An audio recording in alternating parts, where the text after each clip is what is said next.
Mi grupo está conformado por David Nicolás Jiménez Jiménez, José Leonardo González López, Junior Gómez Alfonso y yo, Laura Alexandra Vergara Romero, del curso 1H.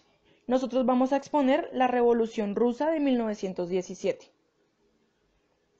El antiguo imperio ruso se regía bajo un régimen zarista autocrático y represivo desde hacía 3 siglos, cuando en 1613 se instauró en el país la dinastía romana.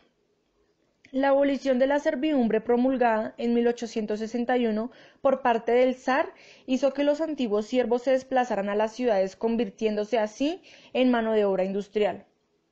La ineficacia de la monarquía absoluta se reflejó de forma bruta cuando Japón derrotó en 1905 a la que aún se consideraba una gran potencia europea. Se convocó una manifestación en San Petersburgo para exigir reformas al zar Nicolás II, siendo esta durante reprimida en lo que se conoce como el Domingo Sangriento, el cual puso en evidencia la inestabilidad de las bases en las que se sustentaba este país. Estos trabajadores y campesinos conformaban los primeros órganos del poder independiente de la tutela del Estado de los Soviets. Las reformas de Sergeyevich fortalecieron una intensa industrialización en unos pocos núcleos industriales urbanos y el nacimiento de un proletariado pobre y combativo. Diversos grupos clandestinos luchaban contra la monarquía rusa, entre ellos se destacaba un pequeño grupo de marxistas revolucionarios dirigidos por Lenin. Conocidos como los bolcheviques, representaban una visión radical del marxismo con la disciplina propia de una organización clandestina.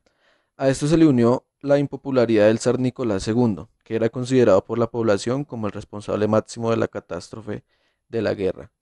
Las bases del marxismo era el socialismo, que se oponía 100% a los ideales del capitalismo y su principal objetivo era vivir una sociedad sin clases para evitar injusticias del más poderoso. Y el comunismo, que se basaba en que los recursos y medios de la nación pertenezcan a la comunidad y no para los individuos, y el reparto equitativo de todo el trabajo en función de la habilidad y de todos los beneficios en función de las necesidades. La situación terminó por estallar en marzo de 1917. Las protestas de la población de Petrogrado, actual San Petersburgo, derivaron en una gran protesta. En pocos días, la autocracia zarista se derrumbó. Dos poderes se volvieron a posicionar, el gobierno burgués y los soviets que habían peleado por el poder en los meses posteriores.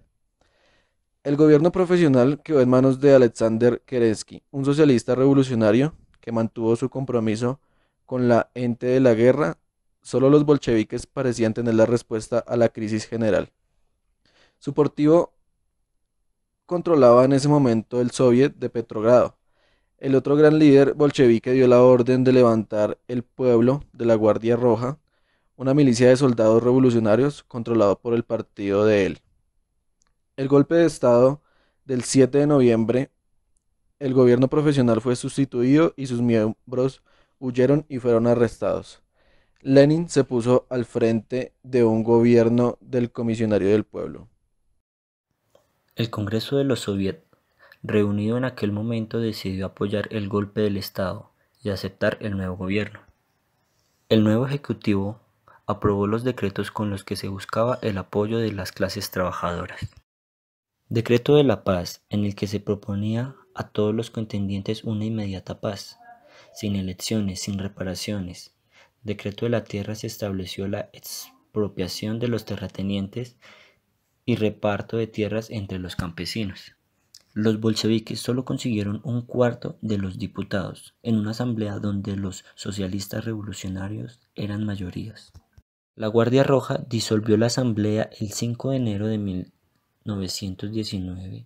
En adelante el gobierno de Lenin basó la legitimidad de su gobierno en los soviets, controlados por los bolcheviques. Desde un principio los comunistas fueron estableciendo las bases de la dictadura. Inmediatamente después de llegar al poder, el gobierno comunista tuvo que hacer frente a un ataque militar generalizado. El Ejército Blanco pactó con todos los opositores del bolchevismo, en la que predominaron diversos generales zaristas. Fueron de la Entente, británicas, francesas, norteamericanas, japonesas, enviadas con la esperanza de derrocar a los comunistas y conseguir que Rusia volviera la lucha contra los imperios centrales. El gobierno bolchevique tuvo que tomar medidas extraordinarias. León Trotsky se puso al frente del Ejército Rojo. A la vez que Rusia estallaba la guerra civil, la guerra mundial entraba en su última fase y para hacer frente al conflicto interno, Lenin tuvo que plegarse a los imperios centrales. Acabada la Gran Guerra, el Ejército Rojo centró todas sus energías en derrotar al Ejército Blanco. Finalmente, en 1921, los comunistas pudieron proclamar su triunfo en la guerra civil. Al año siguiente nacieron las Uniones Republicanas Soviéticas. Rusia, surgida de la guerra civil, era un país destrozado y hambriento. La respuesta del gobierno comunista fue un giro importante en la política económica. En marzo de 1921 se inició la nueva política económica que se mantuvo en vigor hasta 1928. Las nuevas directrices económicas autorizaban a los campesinos a vender su producción a los particulares o a los organismos estatales. La reducción del gasto estatal y el aumento de los impuestos también contribuyeron a la estabilización de los precios de la economía, ya que había disminuido su apertura al exterior. En estas condiciones, la industria se debería transcurrir por vías no transitadas con anterioridad. Tras el fracaso del comunismo, la guerra de la NEP permitió la recuperación económica del país. Lenin, sin embargo, no pudo verlo tras sufrir un atentado en 1918. Su salud se deterioró y murió finalmente en 1924.